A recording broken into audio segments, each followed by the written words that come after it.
আগামীকালকের ম্যাচ হয়তো ইতিহাসের সবথেকে নির্মম ম্যাচগুলোর একটি। ভাবুন তো, 90 মিনিটের একটি ম্যাচ, জয়ী হবে একটি দল, কিন্তু হারিয়ে যাবে আরেকটি গল্প। একদিকে ক্রিস্টিয়ানো রোনাল্ডো, অন্যদিকে লুকা মদ্রিচ, দুজনই নিজ নিজ দেশের ইতিহাসের সর্বকালের অন্যতম সেরা অধিনায়ক। দুজনই অসংখ্য ট্রফি জিতেছেন, কোটি কোটি ভক্তের হৃদয় জয় করেছেন, আর বছরের পর বছর ফুটবলকে দিয়েছেন অগণিত স্মরণীয় মুহূর্ত।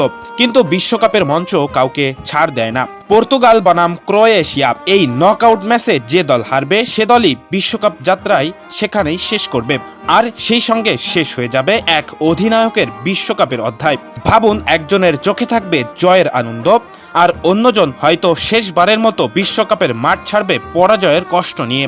এটাই ফুটবলের নির্মম সৌন্দর্য। রোনাল্ডো কিংবা মদ্রিচ দুজনই ইতিমধ্যে নিজেদের নাম ইতিহাসে লিখে ফেলেছে, কিন্তু ইতিহাসও কখনো কখনো এমন এক অধ্যায় লেখে যেখানে একজন কিংবদন্তির বিদায় অনিবার্য হয়ে যায়। তাই এই ম্যাচটি শুধু পর্তুগাল বনাম ক্রোয়েশিয়ার নয়, এটি দুই যুগের, দুই অধিনায়কের, দুই কিংবদন্তির আবেগের লড়াই। আপনি কাকে সমর্থন করছেন, রোনাল্ডো নাকি মদ্রিচ? অবশ্যই কমেন্টে জানাবেন।